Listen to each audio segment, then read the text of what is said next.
Hey guys, so next week I'll be back to my normally scheduled programming. However, for this video I want to cover Hogwarts Legacy because this whole thing doesn't seem to be going away anytime soon, as well as I feel like I have a lot to say about this matter, and some of those things are worth being heard, I feel. Some may think this is a death sentence for my tiny channel, however I highly doubt that. One would assume by what the media is pushing that LGBTQ are blacklisting people who touch this game, right? I, however, think this is just more BS fuel to rile up the people who hate LGBTQ, which is working out pretty lovely for them, and is in truth the reason why anyone in reality is getting blacklisted at all. Not for playing the game, but for playing the game or buying the game only because you feel that it's standing against trans people. This hateful mentality is the only reason I can see why anyone honestly would be getting blacklisted by anyone on the left or LGBTQ. While on the other hand, anyone LGBTQ will get blacklisted just for simply existing, right? But by whom and why? Who does the canceling for hateful reasons? Not LGBTQ? Perhaps a handful of them do, but most, I would say, only cancel hateful people who are pushing hatred. Each and every single one of you are proving this very point to yourself as I speak. Some have already left, perhaps even blocked my channel because I have a pink banner and a female avatar and a feminine name but a male voice. Or remain but are only looking for fuel. You're waiting for something to combat me about. That is, if you haven't already started to type something. Others, however, are simply listening and waiting to hear my viewpoint and waiting to tell theirs. Now, which side exactly are you on, right? Who's bringing the hate? Who's bringing the hatred? Which is my very point. So what side of this war am I honestly on? Some may be wondering. First, how do I feel about J.K. Rowling? Clearly, she's a hateful person on many levels for many reasons. This was noticeable to me without me even knowing anything about her when her movies were new and I was watching them for the very first time. And I would be against hatred and discrimination against any group of people, period. However, I am also trans, which Rowling is clearly and openly against our rights to medical treatment, our rights in society, the right to the concept that we even exist. So do I support her? I wouldn't support anyone who is like this towards any group of people, period, like I said before. And you may be like, but Raven, you're playing her game as we speak. So my brother actually wanted to buy me this game. I believe the reason was to be petty, believing he was in support of taking away trans people's rights. As some think that Rowling will benefit from this game that she didn't create and use this very money to support bills and people who are trying to take away trans people's rights. However, unless I'm mistaken, she's extremely wealthy as is, and she's going to support these bills and these people whether we buy the game or not. So this seems like a pointless battle from my point of view. However, if you feel I'm wrong, write it in the comments. Perhaps there is more to this, perhaps there is something I'm not seeing. Anyway, this is why I feel if you like Harry Potter stuff but don't want to support Rowling in her hatred, I still think it's fine that you can play this game. I'm sure a lot of trans people play this game, and it's not because they think that they shouldn't have rights. No. However, if you think this is a stand against trans people and you are one of these types of people that buys multiple copies of this game, or you gift it to everyone you know, or you gift it to a trans person simply to be hateful, simply because you feel or don't want trans people to have rights, then there is something wrong with you, honestly. Something morally incorrect. Also, is this even a stand against trans rights? Honestly, it's not, because the majority of people buying and playing this game aren't on either side of this, as well as people who are on trans rights side are also playing this game. And yes, people who are against trans rights are also at least buying this game. So if you're looking for a scoreboard, this isn't it. People like Rowling can try to claim it is, but however, her faulty views and opinions don't really hold any weight. However, though not everyone who bought this game is anti-trans, some in truth are, which is kind of sad and funny, because some got it to be against trans people. However, you can be trans in this very game. You can pick a male body or a female body, but a male voice or a female voice, but be a witch or a wizard in absolutely any combination you choose. Not only that, but there is a trans person in the game itself, and even if she was meant to be a caricature, there is still a trans person in this very game, which I'm sure stunned the bigots, as they don't want us in their games, movies, shows, towns, or even to exist, right? Just like Asians and Hispanics and Muslims not so long ago, or gays a few years back, or blacks before that, or Jews or indigenous people. Even cis white women had their rights oppressed. The same hateful people that don't want trans people to have rights today would have also been against these other types of people back when it was more common to discriminate against them. That is, if they aren't already discriminating against them now. This may be obvious to most, but however I'm gonna say it anyway. It's that you could spot these people a mile away because they use the word woke as an insult. The word basically means to be alert and against the discrimination of any marginalized group, whether it be women or trans people or queer or gay or any type of race whatsoever that's marginalized. Why would anybody be against woke? Why would anyone be anti-woke? Why would anyone use this as an insult? Obviously this is a dog whistle, because you would be saying you want people to turn a blind eye to this injustice, to this discrimination, or you want them to be for it. This is anti-human rights. This is immorally wrong. Something's wrong with these people. Anyway, moving on. The bigots don't matter. In the end, hatred always loses, so I'm not stressed that hateful people like Rowling hate trans people and don't want us to have rights and don't think we exist or should exist. I couldn't care less about her faulty views. Like, one day she'll be gone and her movies will be rebooted and like trans characters will be in it or something like this, if it's not just completely replaced by something better. Even if they win major victories today to suppress trans rights or to stop the existence of us for some reason, or they destroy the medical and scientific and psychological research about all of this, proving our case. Even if they destroy all of this, one day humanity is gonna catch up and the science is gonna catch up again. Trans people will always be born and the science is gonna catch up and find out what they are and what's the best way to handle them and so on. And therefore all of this is gonna be revealed no matter how much you try to suppress it. And in the end, hatred will always lose. It just is a matter of time. So it doesn't matter if she has a golden statue put up of herself. That will be at the bottom of a river one day, and we will have freedom. We will have the right to exist without harassment and bigotry every second of our lives. And if I live to see that day, when the kids of that day question what side of history I was personally on, I would like to be proud of my answer and not be seen as some hateful bigot.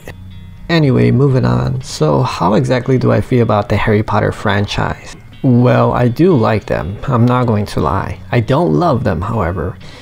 But it's more about Rowling's lack of homework, let's say. She didn't do any research at all as to how witchcraft is theoretically supposed to be performed or historically is performed. She had no idea about this concept at all. No homework whatsoever. If she was actually homeless at the time that she was writing these books, it's understandable, I suppose.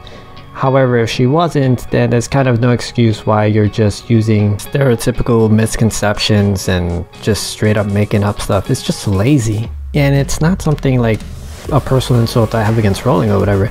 It's kind of like, if you're gonna write a story about football or something, perhaps you should actually do your research as to how football works, how it historically was or whatever, blah blah blah. Just do your research and make it actually correct. However, there aren't many avenues when it comes to witchy games and movies, at least not that I'm aware of, so I do take what I can get. However, there are even more problems with the Harry Potter franchise. It's not just mistakes in her writing, it's just like there are characters in there, or perhaps Rowling just isn't very creative when it comes to naming things. So again, I don't love it. However, I do find it entertaining, but perhaps it may be simply just because of the movie. Like, the actors are really lovable and stuff like this. Perhaps the producer and stuff like this, they really captured the correct feeling that is kind of nullifying some of her tones.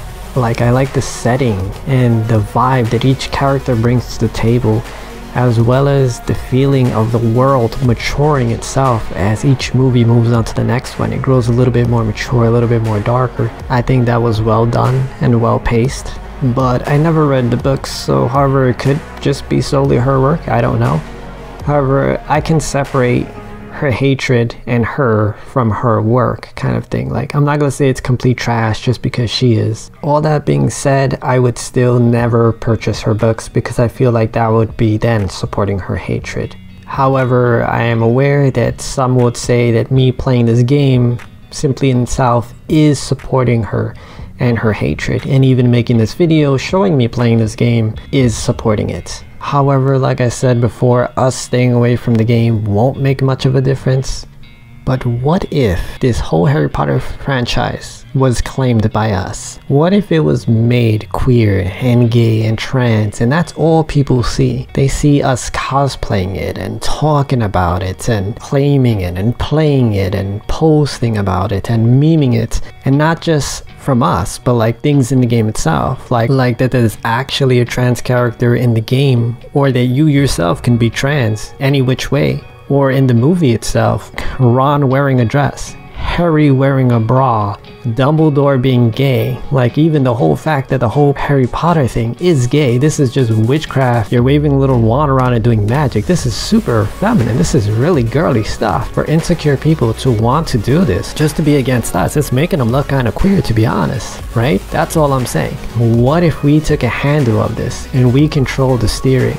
I know that the bigots are going to try to use this like a weapon against us, or like a badge of honor or something. But if we taint it and it becomes queer and gay and trans, it becomes woke, they're not gonna want to touch it, they're not gonna want to associate with it, it's gonna repel them. This is why I'm sure that some LGBT people out there are questioning if they should get this, or they have gotten it and are playing it but are kind of ashamed because they're like, but I'm not supporting trans people. But I'm saying, like, it's girly. It's understandable why you like Harry Potter. I get it. So do what you like. It's okay from my point of view. I don't speak for all trans people. I'm sure there's people that are going to be completely annoyed that you're playing it. But I think for the most part, people can understand, like, just do what you like. Because I'm sure if you like Harry Potter, it isn't because you hate us. And even for those that do, it's a losing battle. Like, you're wasting your time and your money. In the end, hatred will always lose. One thing I find funny is that Rowling herself one time said something like she doesn't understand how Malfoy has fans when he's such a hateful, bigoted bully and stuff like that, where he has this false sense of superiority and he feels like the marginalized groups shouldn't even exist. Doesn't she see the similarities with herself? Anyway, moving on. So what is the game actually like? Well, it's leaps and bounds better than games like the clunky, unfinished, unpolished, never patched trash that Bethesda tries to put out there. And I bring this up because I played each of those games for years at a time. I'm talking about like Oblivion, Morrowind, Skyrim, Fallout 3, Fallout New Vegas, not by them, but it's still one of them, and Fallout 4 for a long time. But I was only able to do this because of mods, which is my biggest problem with Hogwarts Legacy. There's not enough content.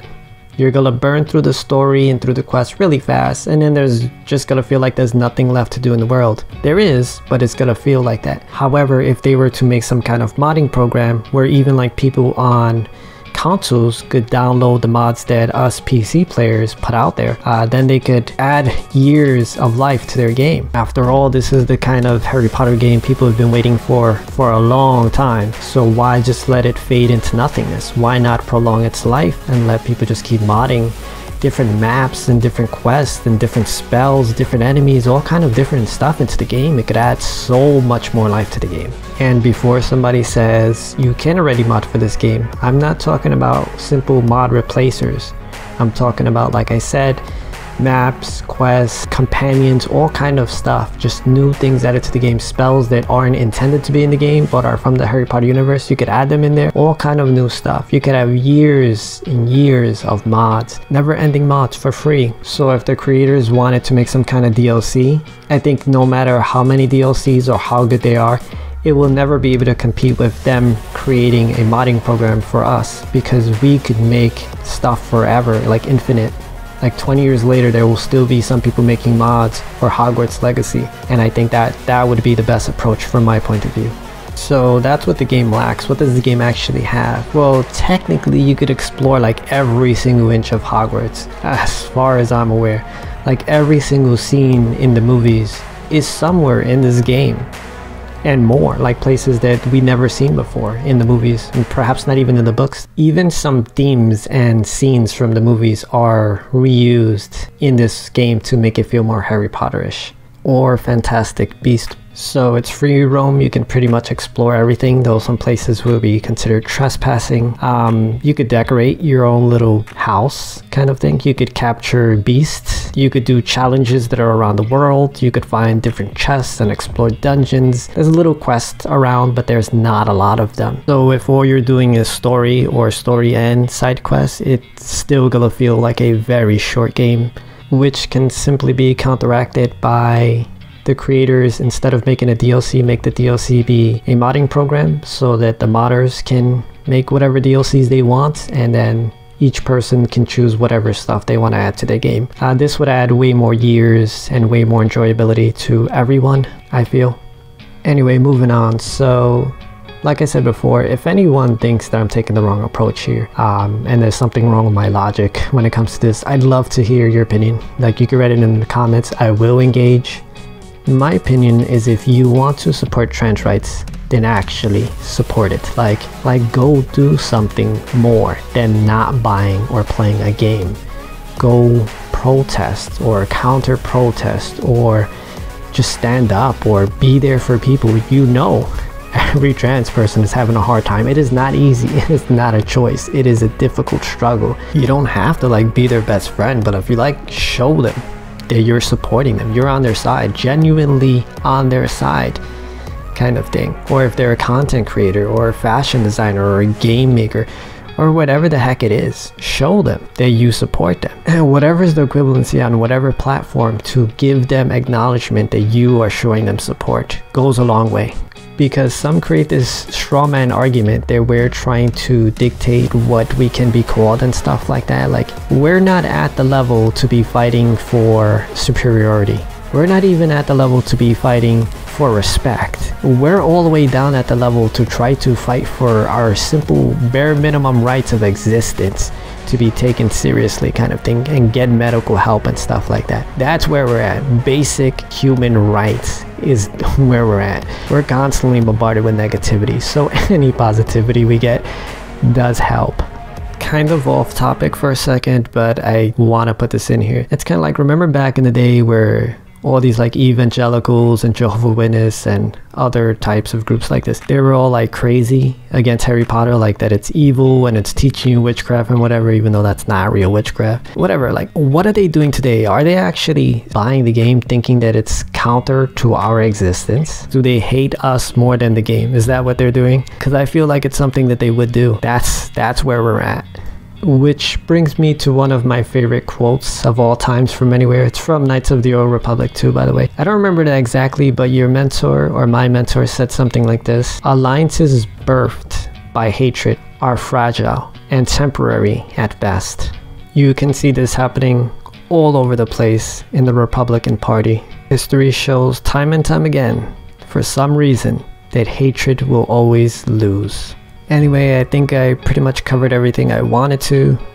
So thanks for watching, guys. Feel free to leave any comments. Like I said, I will engage. And if you guys want more videos like this in the future, subscribe and I'll take the hint and keep them rolling. I wanted to make videos like this. Anyway, that was my first intention. Anyway, let me let you guys go.